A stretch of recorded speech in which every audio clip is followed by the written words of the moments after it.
చెప్పండి అన్న, ఎట్లా చూస్తారు మరి బైపోల్ ఎలక్షన్ జూబ్లీస్కి సంబంధించింది ఏ విధంగా ఉంది? మీ ప్రచారం ఎట్లా ఉంది? మళ్ళా అక్కడ పార్టీ ప్రచారం ఎట్లా ఉంది? ఇక్కడ రేవంత్ రెడ్డి ప్రెస్టేజ్గా సవాల్గా తీసుకుంటున్నాడు జూబ్లీస్ ఎన్నికలు. ఇక్కడ నుంచే పునాది వేస్తున్నాము, కాంగ్రెస్ పార్టీ మళ్ళీ అధికారంలోకి రావడానికి జూబ్లీసే అని చెప్పేసి ఇక్కడ వాళ్ళు ప్రచారాలు చేసుకుంటున్నారు కాంగ్రెస్. రేవంత్ రెడ్డి గారికి నాకు సూటి ప్రశ్న, ఈ రాష్ట్ర మంత్రివర్గము రాష్ట్రానికి మంత్రుల, జూబ్లీస్ నియోజకవర్గానికి మంత్రుల చెప్పాల్సిన తెలంగాణ సమాజం చెప్పాలి. రాష్ట్రానికి మంత్రుల, జూబ్లీస్ కాన్స్టిట్యున్సీకి మంత్రుల చెప్పాలి. ఈరోజు రాష్ట్రమంతటా ఆగమాగమవుతున్న పట్టించుకోని మంత్రులు ఈ జూబ్లీస్ కాన్స్టిట్యున్సీ ఎందుకని అందాన్ని తిరుగుతున్నారు? నీ సొంత కాన్స్టిట్యున్సీలో పట్టించుకోవట్లేవు, కానీ జూబ్లీస్ నియోజకవర్గం ఎందుకు పట్టించుకుంటున్నావు? రాష్ట్ర ముఖ్యమంత్రి రేవంత్ రెడ్డి గారు రాష్ట్రం అవకతవకలు అవుతున్నప్పుడు కూడా క్యాబినెట్ మీటింగ్ పెట్టుకుని చేతలే, కానీ జూబ్లీస్ని ఇంట్లో జూబ్లీస్ కాన్స్టిట్యున్సీ బైపోల్ ఎలక్షన్లో భాగంగా ఎందుకు మీటింగ్ పెడుతున్నావు? ఎందుకు మూటలు కడుతున్నావు? పైసలు మూట కట్టి నవీన్ యాదవ్ ఇంటికి పంపిస్తున్నావు? దానికి సమాధానం చెప్పాలి. జూబ్లీస్ క్యాండిడేట్ నవీన్ యాదవ్ గారి పేరు ఎక్కడ ఉంటుందండి? రౌడ్ షీటర్గా పిఎస్లో పేరు ఉంటుంది. మాగంటి గోపినాథ్ పేరు ఎక్కడ ఉంటుందండి? సీతాపాలకల మీద అభివృద్ధి దాని మీద పేరు ఉంటుందండి. ఈ రెండింటికి ఎగ్జాంపుల్ చెప్తానండి. ఇంకోటి, ఈరోజు ఇక్కడ ఉన్న నాయకులు, మా దగ్గర ఉన్న కార్పొరేటర్ వెళ్ళిరు, కానీ ఎందుకు భయం చుట్టుకుంటుంది? మాగంటి గోపినాథ్ గారు ఎక్కడ వాళ్ళ భార్యకి వెళ్తే, సతీమణికి వెళ్తే స్వాగతం పలుకుతున్నారు. కాంగ్రెస్ నాయకులకు వెళ్తే మీరు ఇచ్చిన 6 గ్యారంటీలు ఏవి, 4 మీరు హామీలు అడిగితే దానికి సమాధానం లేకపోతున్నారు. దాని గురించి ఇప్పుడు ఏం అడగొద్దామా అంటారు.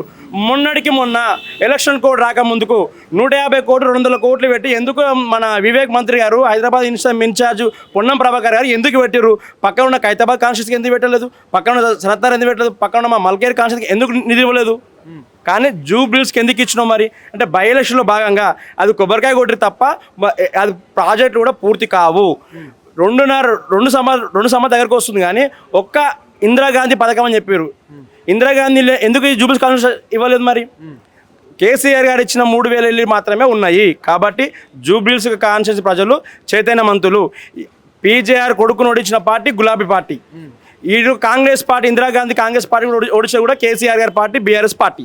కాబట్టి వచ్చే ఎలక్షన్ కావు, ఏ ఎలక్షన్ అయినా జూబ్లీస్ అడ్డా, కేసీఆర్ అడ్డా, గెలిచేది భారీ మెజారిటీతో బీఆర్ఎస్ పార్టీ.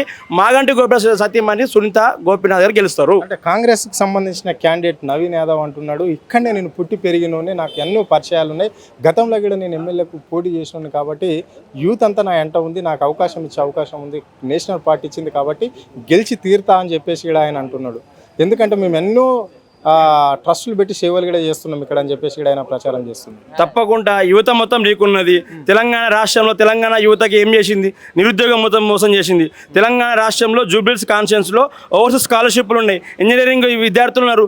వాటి పెండింగ్ ఫీల గురించి మాట్లాడు నవీన్ యాదవ్. ఫస్ట్ నువ్వు కాంగ్రెస్ టీఆర్ఎస్ పార్టీ గురించి, కేటీఆర్ గురించి మాట్లాడడం కాదు. జూబ్లీస్ కాన్స్టిట్యున్సీలో స్కాలర్షిప్లు రావాల్సిన వాటి నిధుల పైన మాట్లాడు. దాని తర్వాత యువత గురించి మాట్లాడు. నిరుద్యోగ అభివృద్ధిస్తా అని చెప్పినావు, దాని గురించి ఎందుకు మాట్లాడలేదు? మరి ఈరోజు జూబ్లీస్ కాన్స్టిట్యున్సీ నవీన్ యాదవ్ నువ్వు లోకల్ అంటున్నావు. నీ చరిత్ర ఏంది? మాగంటి గోపినాథ్ చరిత్ర ఏందని అడుగుతున్నాను నేను. ఈరోజు కాంగ్రెస్ పార్టీ మేమని చెప్పుకుంటున్నావు. పీజేఆర్ కొడుకు జనార్దన్ రెడ్డి, విశ్వవర్ధన్ రెడ్డిని కూడా ఓడించిన పార్టీ కూడా మాగంటి గోపినాథ్ చరిత్ర. ఆయన నిన్ను ఓడించినా కూడా రేపు పొద్దున గోపినాథ్ వారి భార్య. ఇంతకన్నా నీకు ఇంకేం కావాలి? సరే, నువ్వు ఎక్కడికన్నా వెళ్ళు, నీ ఎమ్మడి అంతమంది పోలీస్ అధికారులు ఎందుకు వస్తుర్రు? ఎందుకు మొత్తము మన టీఆర్ఎస్ పార్టీ వాళ్ళ పైన కేసులు బుక్ చేపిస్తున్నారు? రేవంత్ రెడ్డి ఎందుకు విసుకుంటుండు? మేము ఎందుకు గెలుస్తామో సంబరాలు చేసుకుంటున్నాం మరి బీఆర్ఎస్ పార్టీ నాయకులు. మరి ముందే మేము నిన్న మీటింగ్ పెట్టినాము. ఓన్లీ స్వచ్ఛందంగా వచ్చిన కార్యకర్తలే, బయట నుంచి వచ్చిన బూత్ స్థాయి ఇన్ఛార్జ్ కార్యకర్తలే. పబ్లిక్లో ఎక్కడికి వెళ్ళినా కూడా బీఆర్ఎస్ పార్టీ కేసీఆర్ గారి నాయకత్వమే, మళ్ళీ కేసీఆర్ రావాలి, మాగంటి గోపినాథ్ భార్య గెలవాలని చెప్పి ఇక్కడ జూబ్లీస్ కాన్స్టిట్యున్సీలో చెప్పుకుంటున్న ప్రజలు మార్చారు. రైట్, చెప్పండి అన్న, మరి 6 గ్యారెంటీల ముచ్చట ఏంటి? మీరు ఏ ఏజెండా తోటి ఇక్కడ జూబ్లీస్లో గెలుస్తామని చెప్పేసి మీరు బీఆర్ఎస్ సంబంధించిన వాళ్ళు ఏ ఏజెండాతో పోతున్నారు? ఎందుకు ధీమా వ్యక్తం చేస్తున్నారు? మరి ఇక్కడ అధికార పార్టీ ఉన్న కాంగ్రెస్ పార్టీ 6 గ్యారెంటీలు అన్నది అందరికి ఇచ్చినామని చెప్తున్నారు. వాళ్ళు అందరికి ఇస్తే రోడ్ల మీద జనాలు ఎందుకు ఇవ్వబడతారు? రేవంత్ రెడ్డి నీ పాలన బాగాలని చెప్పి ఎందుకు మైకులు పట్టుకొని తిరుగుతూ ఉంటారు? నీవు ఇచ్చిన 6 గ్యారెంటీలు కరెక్ట్గా పర్పుల్ చేస్తే ప్రజల్లో ఉన్నటువంటి వ్యతిరేక భావజాలం ఈరోజు కోడై కూస్తూ ఉంది. 6 గ్యారెంటీలు అడగడానికి పోయినాయి. 400 హామీలు ఇచ్చినావు, అవి ఒక హామీ ఇప్పుడు నెరవేర్చలేదు. బస్ పర్పి అని చెప్పి బోర్డులు పెట్టుకొని తిరుగుతూ ఉన్నావు. ఆ బస్సులు ఆడవాళ్ళు కొట్లాడుకుంటున్నారు, సిగులు పట్టుకుంటున్నారు. ఒక పాయింట్. 2000 పింఛన్ 4000 అన్నావు, 4 ఏళ్ళు చూపించారు. ఇట్లా 4 ఇస్తున్నాము అన్నావు. ఇంట్లో 2 తాత అవ్వ ఉంటే 4 ఇస్తున్నాం, వాళ్ళకి డబల్ ఇస్తున్నాం అంటే. నిరుద్యోగ వృత్తి కింద 15 లక్షలు ఇస్తా అంటివి. సంవత్సరంలో 2 లక్షల జాబులు లాంటివి అన్నవా? వికలాంగులకు 6000 ఇస్తా అంటివి అన్నవా? తులం బంగారం ఇస్తామంటే అన్నవా? ప్రజలకి ఎంత బాకినో ఆడపిల్లలకి తుల బంగారం 15,70,600 తులాల బంగారం బాకినావు, ఇప్పుడు ఇస్తావు బిడ్డ. జూబ్లీస్ నియోజకవర్గానికి ఎలక్షన్లోకి వస్తున్నావు, ముందు ఆ తులం బంగారం ఇచ్చే ఎలక్షన్లో కొట్లాడు, ఓటాడడానికి రా. నీకు ఏ రైట్స్ ఉన్నాయో ఓట్లాడడానికి వస్తున్నావు జూబ్లీస్కి. కేసీఆర్ నాయకత్వంలోనే ఇచ్చిన సంక్షేమ ఫలాలు భద్రత ఉన్నాయి ఇప్పుడు జూబ్లీస్ నియోజకవర్గం ఇంట్లో ప్రతి ఒక్క ఇంట్లో ఆడపిల్లలకి. కేసీఆర్ ఇచ్చిన సంక్షేమ పథకాలు ఈరోజు మళ్ళీ మాగంటి సునీతమ్మని గెలిపిస్తున్నారు. కలగంట ఉన్నారు, ఆగా మేఘాలు లెక్క పెడతా ఉన్నారు. రాజకీయం అంటే చదరంగం ఆడుతున్నాడు, ఆడుకుంటున్నాడు అనుకుండొచ్చు. ప్రజలు నాటకపోయినటువంటి గుండెలో నాటకపోయినట్టు కేసీఆర్, దాన్ని అడుగుతాడు నడిచినటువంటి మా జూబ్లీస్ నియోజకవర్గ ఎమ్మెల్యే మాగంటి గోపీనాథ్. అభివృద్ధి బాటలు నడిపించినటువంటి ఒక నియోజకవర్గంలో ఒక ఎమ్మెల్యే అంటే మాగంటి గోపీనాథ్. 2004-2009 సంవత్సరం చూసుకుంటే తెలంగాణ ప్రాంతంలో జూబ్లీస్ నియోజకవర్గం ఏ రకంగా ఉండే, దోమలకు, మలేరియాకు, డెంగ్యూకు, సావులకు దగ్గర ఈ నియోజకవర్గం గుట్టలో ఉన్న ప్రాంతాన్ని బంగారు కొండగా చేసింది ఎవరండి? ఏ నాయకత్వంలో జరిగింది? కేసీఆర్ నాయకత్వంలో జరిగింది. గోపీనాథ్ ఆధ్వర్యంలో సంక్షేమ ఫలాలు అందినాయి ప్రజలకు. ఈరోజు బేసిక్గానే మేము ఈరోజు ఉద్యమంలో ఆనాటి ఈనాటి వరకు ప్రజలకు దగ్గర ఉన్నాము, అందుబాటులో ఉన్నాము, అభివృద్ధికి తోడుగా దగ్గర ఉన్నాము. ఈరోజు అందుకని మేము బరాబరిగా మళ్ళీ మాకు సాయం చేయండి, మరి మీరు జూబ్లీస్ నియోజకవర్గంలో బంగారు కొండ తయారు చేస్తాం, మాకు ఓట్లైనా మేము అడగడానికి వస్తాం. మరి మీ ఏ రకంగా వస్తారు? మీ ఏ రైట్స్ వస్తున్నారు? మీరు ఎట్లా అడుగుతారు? మీరు ఓట్లు వచ్చి ఏమి అభివృద్ధి చేశారు? మీరు 150 కోట్ల రూపాయలు తీసుకొచ్చి అభివృద్ధి చేశామంటున్నారు. ఏ శిలాపలక అయితే, ఏ రోడ్ వేసారు, ఏ సీసీ రోడ్ కట్టారు, ఏ మహిళకు మీరు ఇచ్చే సంక్షేమ పథకం కరెక్ట్ ఇంటికి అందింది, దాని గురించి చెప్పిరండి ముందు ఎలక్షన్కి. మరి ఈ ఓటు చోరీ విషయం ఏంటన్నా ఇంత రగడ స్టార్ట్ అయిపోయింది? మొత్తం ఇంత లేని వాళ్ళని కూడా ఉన్నట్లు, ఉన్న వాళ్ళని లేనట్లు కూడా సృష్టించవలసిన అవసరం ఏమొస్తుంది?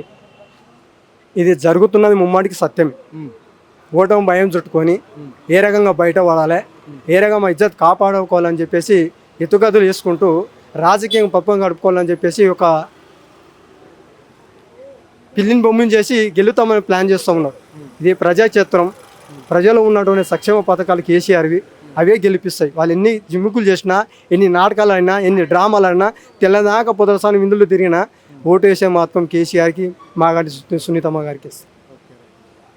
చెప్పండి అన్న, ఎట్లా చూస్తారన్న? యువతరం మొత్తం మా వైపు ఉన్నది అని చెప్పేసి కూడా ఇక్కడ ముఖ్యమంత్రి కూడా ధీమా వ్యక్తం చేయడం అనేది జరిగింది. యువకులు ఉద్యోగ అవకాశాలు అవసరం లేదు, మాకు ఇచ్చిన ఉద్యోగాలే చాలు అని చెప్పేసి ఇక్కడ రాష్ట్రంలో ధర్నాలు, ఆందోళన చేస్తున్నారని ఆయన చెప్తున్నాడు. మరి ఇప్పుడు జూబ్లీస్ బై ఎలక్షన్స్ వచ్చినాయి, దీన్ని ఎట్లా చూస్తారు? యూనివర్సిటీ వాళ్ళు కూడా మేము ఇక్కడ ఎన్నికల్లో పోటీ చేస్తామంటున్నారు, మరి దీన్ని ఎట్లా చూస్తారు ఆ స్టూడెంట్స్? అన్న, first of all Revanth Reddy గారు చేసింది ఏం లేదన్న. ఒకటేంటంటే ఇంతకుముందు కేసీఆర్ గారు ఇచ్చిన నోటిఫికేషన్కే ఉద్యోగాలు ఇచ్చేసి, కేసీఆర్ గారు ఇచ్చిన నోటిఫికేషన్కే ఉద్యోగాలు ఇచ్చి మేము ఉద్యోగాలు ఇచ్చినామని అబద్ధాలు చెప్పారన్న. స్టూడెంట్స్కి కూడా స్కూటీలు ఇస్తామని అబద్ధాలు చెప్పారు. మీదికెళ్ళి ఆటో డ్రైవర్లకి సంక్షేమ బోర్డు ఏర్పాటు చేస్తామని 100 రోజులలో చేస్తామని ఇంతవరకు చేయలేదు. సంవత్సరానికి 12,000 ఇస్తామని చెప్పి వాగ్దానం ఇచ్చి అది చేయలేదు. అన్ని బోగస్ మాటలే అన్న. రైతులకు 500 రూపీస్ బోనస్ ఇస్తామన్నారు, మీదికెళ్ళి రైతు కూలీలకు ఇస్తామన్నారు, ముసలి వాళ్ళకు 4,000 పింఛన్ ఇస్తామన్నారు, వితంతువులకి 6,000, వికలాంగులకు 6,000 ఇస్తామన్నారు. ఏ ఒక్క వాగ్దానం చేయలేదన్న. ఉన్నదల్లా వాళ్ళ చేతిలో ఉన్నది ఒక ఆర్టీసీ బస్సు ఉండే, అది కూడా పోయిన సంవత్సరం వాళ్ళు ఎట్లా చెప్పుకోరు, మహిళలు ఆర్టీసీ బస్సులో ప్రయాణించడం వల్ల ఆర్టీసీకి లాభం వచ్చిందని అంటారు. ఒక సంవత్సరంలో ఆర్టీసీ లాస్లోకి వచ్చిందని చెప్పేసి ఈరోజు ఆర్టీసీ ఛార్జీలు పెంచారు. ఎట్లా చేస్తారు అంటే వాళ్ళు మసిపూసి మారడికాయ చేసినట్టు ఒకే దాన్ని తిప్పి ఇదే మాది అన్నట్టు చెప్పిస్తారు. 620 హామీలు ఇచ్చారు, ఏ ఒక్క హామీ సక్కయ్యలే.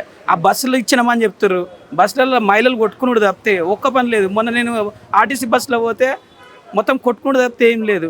వాళ్ళు బాధపడుతున్నారు. మాకు ఇప్పుడు నేను టికెట్ పెట్టి కొనుక్కున్నాను, నాకు సీటే దొరకలే ఆడ. ఇట్లా మొత్తం మసిపూసి మారడికాయ చేసాడు తప్పితే కాంగ్రెస్ గవర్నమెంట్ ఏ ఒక్క హామీ సక్క చేయలేదన్న.